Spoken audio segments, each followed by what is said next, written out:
మాట అంటే ఏలియా మనలాంటి వాడే. ఏలియాకి అలాంటి పరిస్థితి అపవాది అప్పగిస్తే ఈరోజు మనకు అప్పగిస్తాడంటే ఆశ్చర్యమేమీ లేదు. కానీ సీక్రెట్ ఏం తెలుసా అండి? ప్రభు అంటాడు, నీ హృదయాన్ని నువ్వు ఏం చేయాలి? జాగ్రత్తగా కాపాడుకో. జీవధారలు, హృదయంలో నుండి జీవజల నదులు రావాలి. చూడండి, ఆయన అంటాడు, ఆయన నోటి నుంచి ఒక మాట, తను మాటికి బాధపడుతూ దేవుని చెప్పిన ఒకటే మాట. ఏలియా జీవిత రహస్యం ఏలియాకి తెలుసండి.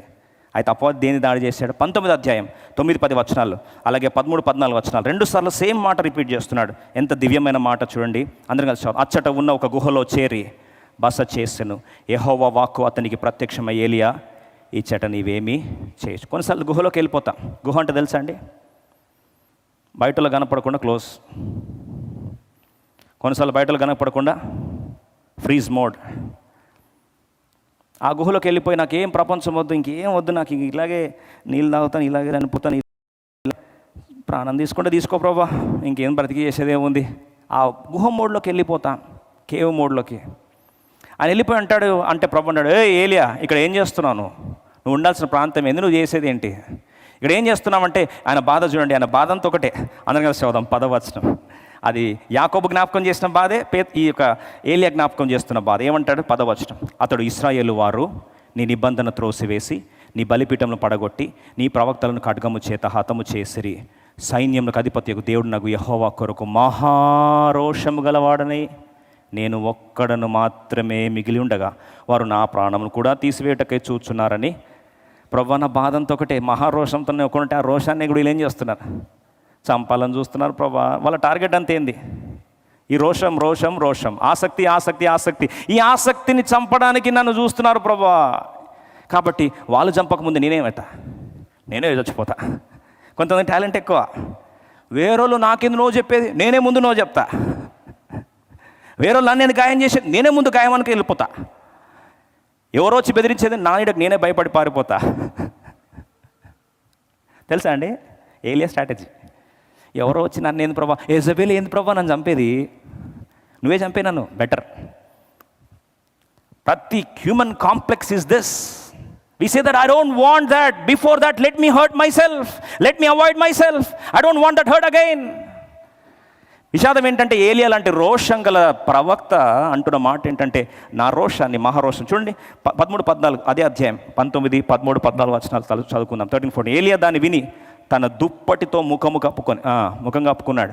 బయలుదేరి గుహవాకిట నిలిచాను. అంతలో ఏలియా ఇచ్చట నీవేమి చేస్తున్నావని ఒకడు పలికిన మాట అతనికి. మనం కూడా దుప్పటి కప్పుకుంటాం. దుప్పటి అంటే ఈయన పైన ఏంటంటే దుప్పటి అంటే, మీకు లాస్ట్ టైం వాక్యం విన్నాం కదా, యోనతాన్. దుప్పటి దేని గుర్తు? పొజిషన్. ఇప్పుడు ఆయన పొజిషన్ అడ్డం పెట్టుకున్నాడంట. పొజిషన్ అడ్డం పెట్టుకొని, ప్రవక్త ఇదేనా?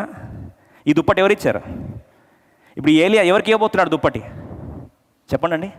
ఎలీషాకి ఇవ్వబోతున్నాడు. అంటే పొజిషన్, అనాయింటింగ్ ఇదేనా? అనాయింటింగ్ అంటే అడ్డం పెట్టుకున్నాడు. నువ్వు నన్ను ఏర్పరచుకున్నావు, అనాయింటింగ్ అంత ఇచ్చావు అని చెప్పి అంటాడు. మహారోషము గలవాడనే దేవుని కొరకు నేను ఉంటే ఆ రోషాన్ని కూడా వీళ్ళు ఏం చేస్తున్నారు? చంప చూస్తున్నారు. ప్రియ సహోదరి సహోదరుడా, ఇదే అపవాది యొక్క బాణం. He wants to kill the fire, the desire in you. ఈరోజు ప్రార్థన పట్ల నీకు ఆ పరిస్థితి వచ్చిందా? ప్రార్థన మీద విరక్తి వచ్చిందండి. ప్రస్తుత దినాల్లో జరుగుతున్న పరిస్థితుల్లో అపవాది నిన్నేం చంపనక్కర్లే. ఆసక్తి విషయం ఏం చేస్తాడండి? మాంద్యతను అనుమతించి ప్రార్థన విషయంలో నేనేం చేస్తాడు? చల్లారిపోయేటట్టు చేస్తాడు. ఇంకా నువ్వేమంటావు తెలుసా? నాకు ఈ ప్రార్థన వద్దు. ప్రార్థన చేసి ఏం లాభం అండి? అసలు నాలాంటి బలహీనుడు ప్రార్థన దేవుడు ఎందుకు వింటాడులే. మళ్ళీ దానిపైన ఇంకొకటి, మనం ప్రార్థన చెప్పే స్టాండర్డ్ సాకులు చెప్పమంటారా? స్టాండర్డ్ సాకులు. ఫస్ట్ సాకు ఏం తెలుసా? నా అలాంటి బలహీనుడు ప్రార్థన చేస్తే ఏమొస్తుందండి? ఏమీ జరగదని ప్రభు అన్నాడు. ఏలియా కూడా మనలాంటి స్వభావం గలవాడు. నాలాంటి బలహీనుడు దేవుడు అర్థం చేసుకుంటాడంటే చూడండి, హెబ్రీ రాసిన పత్రిక 4వ అధ్యాయం 15వ వచనం. త్వరగా చదువుకుందాం, ముగించేసుకుందాం. హీబ్రూ 4:15. మన ప్రధాన యాజకుడు మన బలహీనతల యందు మనతో సహానుభవము లేనివాడు కాడు గాని, అంటే సహానుభవం ఉన్నవాడు, సమస్త విషయంలోనూ మన వల్లనే శోధింపబడినవాడు. ప్రభువుకు తెలుసండి మన బాధ. ఇంకొక మాట చెప్పానండి, సిక్ అయిపోతే, బాధపడితే, ప్రార్థన చేయడానికి కొరకు ఆసక్తి లేకపోతే సీక్రెట్ ఏందండి? పరిష్కారం ఏంటి? అని అంటారు. ఆసక్తి లేదనే మేము బాధపడితే మీరు మళ్ళీ పరిష్కారం మమ్మల్ని అడుగుతారు ఏంటని. పరిష్కారం ఏం తెలుసా? బైబిల్లో చెప్తున్నాడు, బాధ నువ్వు ఆసక్తి కోల్పోతే నీ బాధ బట్టో నీ బలహీనత బట్టో. అందుకొరకే ఎంతో గొప్ప వీరుడైనా సరే వెనకలు ఎవరండి? బలహీనుడే. Any great person has some weakness, one or other. అక్కడ ఏమని రాస్తుంది? బలహీనతల యందు. అంటే ఒకట రెండా? ప్లూరల్. అన్ని బలహీనతల్లో కూడా దేవుడు మన బాధ అంతా తెలిసినవాడు. అయితే మన బలహీనతలో మనం ఉంటాం కదండి, హృదయము విరిగిపోయి ఇక నా ప్రార్థనకు జవాబు రాదు అని బ్రేక్ అయిపోయి ఉంటావు కదా. ఆ బ్రేక్ అయిపోయి నా ఇంకా ప్రార్థనకు జవాబు రాదు, విరిగిన హృదయంతో ఆ బలహీనత అంతా ఉన్న పరిస్థితులు ఎప్పుడైతే నువ్వు ప్రార్థన చేస్తావో, ఒక సీక్రెట్ ఏం తెలుసా? ఈ ఒక అద్భుతమైన మాట మీ ముందు చెప్పి నేను ముగించాలని ఆశపడతా ఉన్నాను. చాలాసార్లు God takes you through a painful situation and allows that pain in you. ఆ గాయపరచబడిన పరిస్థితి అనుమతించి ఆ గాయంలో నుండి వచ్చే ప్రార్థన, నీ హృదయంలో నుంచి వచ్చే ప్రార్థన ఆ ప్రధాన యాజకుని హృదయాన్ని ఏం చేస్తుంది తెలుసా అండి? తాకుతుంది. It's something like this. Example చెప్తాను. మీరు ఏదో ఒక వ్యక్తితో మాట్లాడుతున్నారండి, ఎక్కడో సడన్గా మీరు కనెక్ట్ అయ్యారు. ఓకే, కనెక్ట్ అయినప్పుడు అది వాక్యం కానీ ఏదో ఒకటి రండి, కనెక్ట్ అయితే ఆటోమేటిక్గా మీ కళ్ళ నుంచి ఏమవుతుంది? నీరు కారుతుందా లేదా? కారుతుంది. ఇప్పుడు కనెక్ట్ అయితే ఇక్కడ దాకితే నీరు వచ్చిందా, ఇక్కడ దాకితే నీరు వచ్చిందా? త్వరగా చెప్పండి. హృదయాన్ని దాకితే నీరు వస్తుంది. ఇక్కడ దాకితే నీరు రాదండి. ఇక్కడ దాకితే బాగుంది అంటాం, నవ్వు వస్తుంది. ఇక్కడ దాకితే ఆటోమేటిక్ కదా.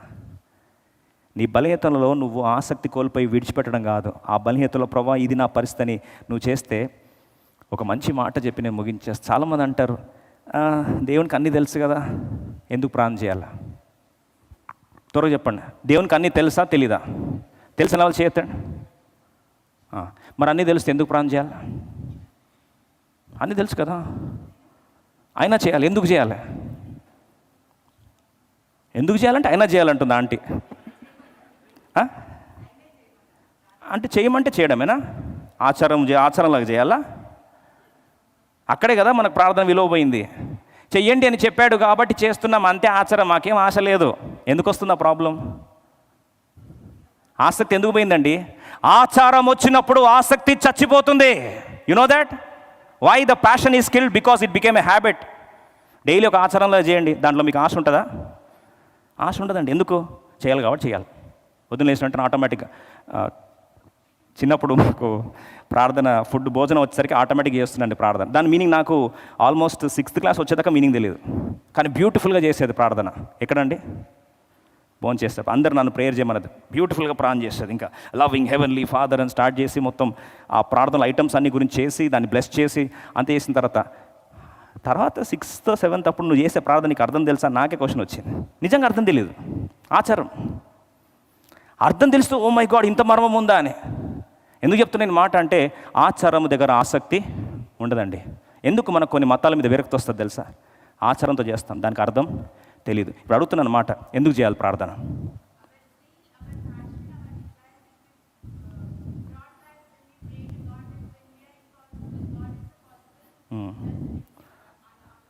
కరెక్టే, మీరు చెప్పింది కరెక్టే. నేనేమంటున్నానంటే హోల్ థియరీ ఉంది, గన్ షాట్గా ఆన్సర్ చెప్పమంటున్నా. ఎందుకు ప్రార్థన చేయాలి? When he knows everything, why should we pray? Fellowship, next spiritual edification, next సరే టైం తక్కువ ఉంది ఇప్పుడు అంతా గుర్తుపడితే చర్చా గోష్ఠి, అందుకొరకే యూత్ రిట్రీట్లో ఇవన్నీ కవర్ అవుతాయి. అయితే ఒక్క మాట మాత్రం చూస్తాం. అందుకొరకే బైబిల్లో చూడండి, ఐషియా చాప్టర్ 63 verse 15. ఆసక్తి మనకు కాదండి, దేవుడి నీ జీవితంలో కార్యం చేయాలంటే దేవునికి ఆసక్తి ఉండాలి. తెలుసా? ఇశ్రాయేల్ ప్రజలు సవాలు వేసి దేవుని అడిగారు. రండి, యెషయా గ్రంథం 63:15 రెండు హృదయాల మధ్యలో జరిగే స్పందనే ఆసక్తి కదిలించే ప్రార్థన అద్భుతాలు. If 2 hearts are shaken, write the prayer of a man and the response of God. If both hearts are shaken and touched by the infirmities, let me tell you, there comes the beautiful response to the prayer. Let's all read together Isaiah chapter 63 verse 15. యెషయా గ్రంథం 63:15. అందరం కలిసి చదువుదాం. ఇశ్రాయేల్ ప్రజలు secret తెలుసుకున్నారు. ఏమంటున్నారు చూడండి. పరము నుండి చూడుము, మహిమోన్నతమైన నీ పరిశుద్ధ నివాస స్థలము నుండి దృష్టి ఉంచుము. నీ ఆసక్తి ఏది? నీ శౌర్య కార్యములేవి? నా ఎడల నీకున్న జాలియు నీ వాత్సల్యమును అణిగి పోయినే. ఇప్పుడు ఇది దేవుడు అడగట్లేదండి. ఇశ్రాయేల్ ప్రజలు ఎవరిని అడుగుతున్నారు? దేవుని అడుగుతున్నా, ఏమండి నీ ఆసక్తి ఏమైందయ్యా అని. ఎప్పుడు అన్నారండి నీ ప్రేమ ఏమైంది అన్న? ఇప్పుడు విన్నారా? ఎప్పుడు నా నుంచేనా, నీకేమీ లేదా అని ఇప్పుడు వింటారా? కామన్ లాంగ్వేజ్ కదా. ఎప్పుడు వన్ సైడేనా, నీ సైడ్ నుంచి ఏం లేదా అని ఎప్పుడు అడుగుతారు? అవతల సైడ్ నుంచి ఏం లేనప్పుడు అడుగుతారు కదా. ఇప్పుడు ఇక్కడ ఏమంటున్నాడంటే ఇశ్రాయేల్ ప్రజలు అంటున్నారు, ఆసక్తి నీకు లేదా. అప్పుడు ప్రభు ఏమంటాడు తెలుసా? నాకు ఆసక్తి లేక కాదు, నీకు లేదు. నీకు ఆసక్తి ఉంటే ఆటోమేటిక్గా ఆ ఆసక్తి. ఇప్పుడు నెక్స్ట్ వచనం చూస్తాం. యెషయా గ్రంథం 43వ అధ్యాయం 26వ వచనం చదువుకుందాం, ముగించుకుందాం. యెషయా గ్రంథం 43:26 అందరం కలిసి ప్రార్థన పూర్వకం చదువుకుందాం. యెషయా గ్రంథం 43:26 అందరం కలిసి చదువుదాం. All together please. 43:26 అందరం కలిసి చదువుదాం. ఎందుకు ప్రార్థన చేయాలంట? దేవుని తెలుసుకోక కాదు. అందరం కలిసి చదువుదాం. నాకు జ్ఞాపకము చేయుము, మనము కూడి వాదింతము, నీవు నీతిమంతుడుగా తీర్చబడినట్లు నీ వ్యాజ్యమును వివరించు. నువ్వు ప్రేయర్ చేస్తున్నప్పుడు నీ హార్ట్ ఎట్లయితే బ్రేక్ అయిపోయిందో, నువ్వు ఆసక్తితో చేసే ప్రార్థన, నువ్వు నన్ను అడిగావు కదా ఏమని, నీ ఆసక్తి ఏమైంది? నీ బాధ లేదా? హృదయం కరగట్లేదు అన్నావు కదా. నీ హృదయం కరిగి ముక్క చెక్కలై గుండెల నుండి పగిలి వచ్చే ప్రార్థన ఆటోమేటిక్గా నన్ను ఏం చేస్తుంది? కదిలిస్తుంది. మీరు కళ్ళల్లో మీరు కావాలంటే ట్రై చేసి చూడండి. నేను చెప్పే తప్పు అయితే మానసిక శాస్త్రవేత్తగా కాదండి, దైవజనంగా చెప్తున్న మాట బాగా అర్థం చేసుకోండి. ఒక వ్యక్తి ఒక మాట కనెక్ట్ అయితే కళ్ళ నుంచి నీళ్ళు కారుతూ ఉంటే అవతల వ్యక్తి ఈ కళ్ళలో నీళ్ళు చూస్తే అవతల వ్యక్తికి ఏమవుతుంది?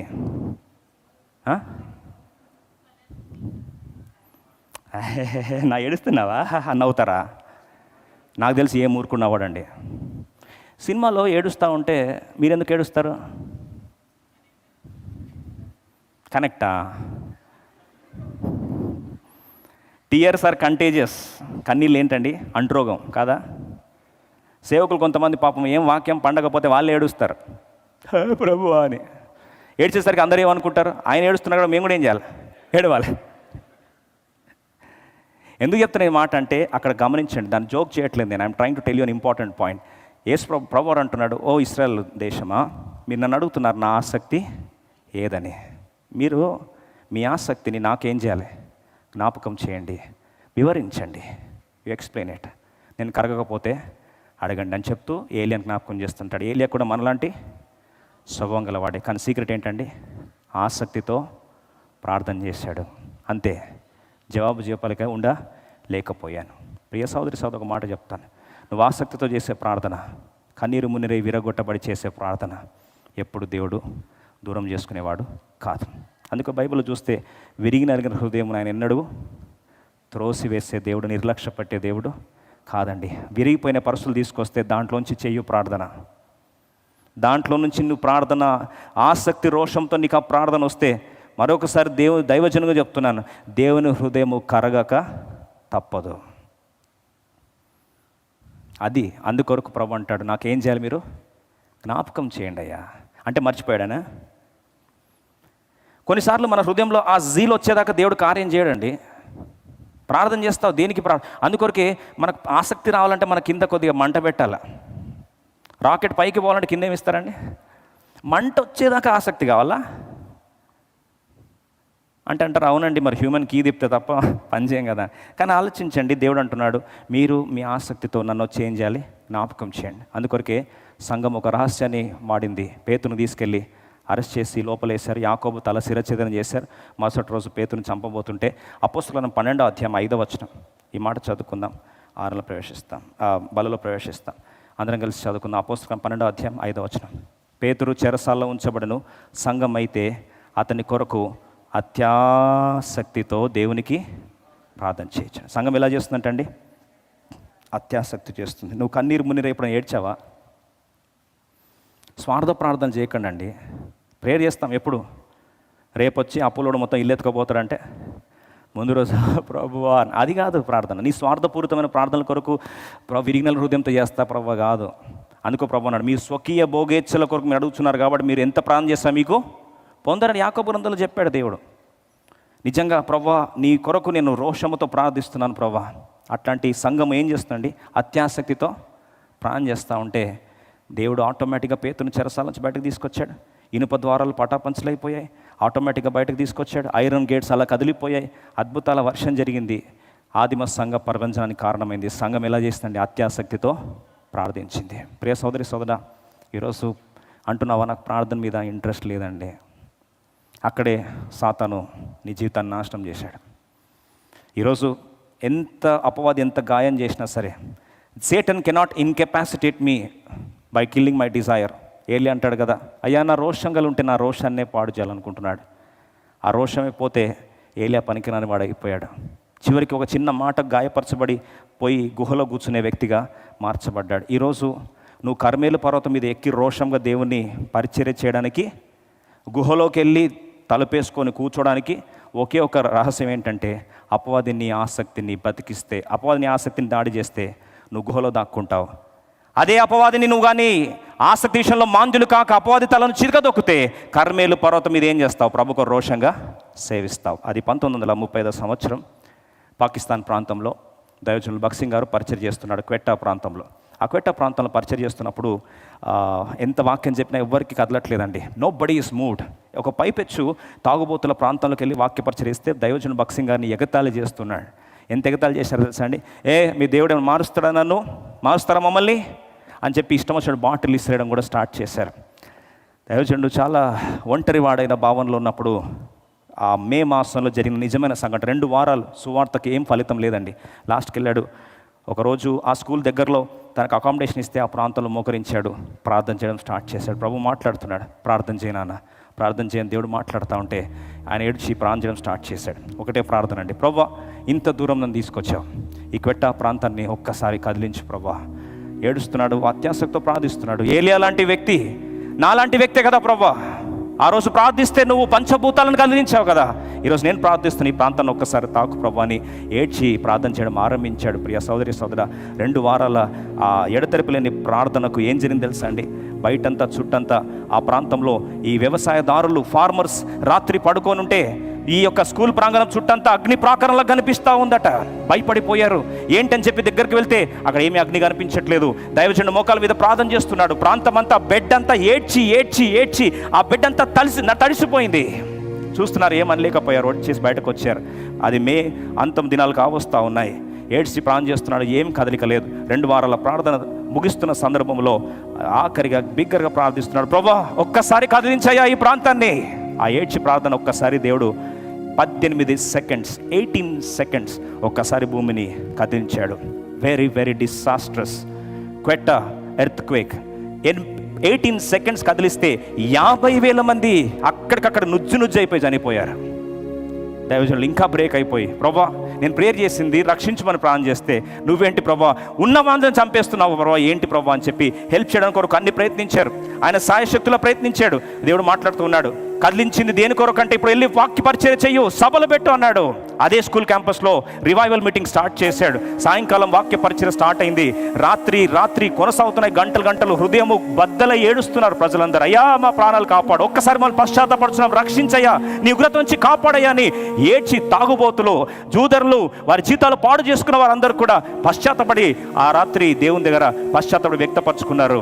అద్భుతమైన ఉజ్జీవపు అగ్ని జ్వాలలు రగిలాయి. ఆ రోజు మీటింగ్ సెంటర్ ఎండ్ అవుతున్నప్పుడు ఒక వ్యక్తి వచ్చి సాక్ష్యం చెప్పాడు. నా జీవితం ఒక చిన్న సాక్ష్యం చెప్పాలని ఆశపడుతున్నా. ఈయన ప్రతిరోజు ప్రార్థన చేస్తూ ఉన్నాడని నాకు తెలీదు. ఆ స్కూల్ క్యాంపస్ పక్కనే మాకు నా పొలం ఉంది. ఆ పొలంలో రాత్రి నేను పడుకొని ఉన్నాను. రాత్రి కళ్ళు తెరిచి చూస్తే చుట్టంతా అగ్ని ఉంది. ఏంటో నాకు అర్థం కాలే. తగలబడుతుంది అనుకొని పరిగెత్తుకుంటూ వచ్చాను. అక్కడ ఏం తగలబడట్లేదు. ఆ చివరికి రూమ్లోకి వెళ్తే ఒక దైవజనుడు ప్రార్థిస్తున్నాడు. ఏం చేస్తాడండి ఈయన, అసలు ఏంటి అని చెప్పి నాకు ఆలోచిస్తూ వచ్చాను. ఒక్కసారి భూమి కంపించింది. 50,000 మంది అక్కడక్కడ నుజ్జున అయిపోయినప్పుడు నా ప్రాణాలు దేవుడు కాపాడాడు. అంతే. ఆ రాత్రి వాక్య పరిచయం జరుగుతూ ఉంది. వచ్చాను, వాక్య పరిచయం చేస్తున్నప్పుడు మోకాళ్ళు ఉండిపోయినాను. నా జీవితం మార్చబడింది. ఈరోజు ఈ విధంగా నేను సజీవంగా ఉన్నాను.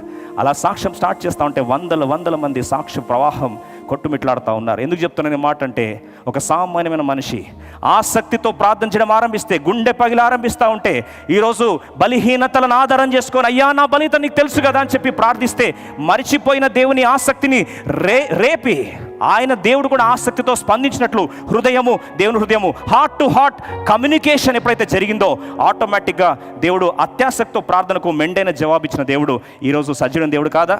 నిన్న నేడు నిరంతరము ఏకరీతిగా దేవుడు. మనం కూడా ఏలియా లాంటి స్వభావము గలవారమే. Why can't we do that? Shall we close our eyes? Let's pray. ప్రార్థన చేసుకుందాం. ఎవరెక్కడున్నా సరే ప్రార్థనకు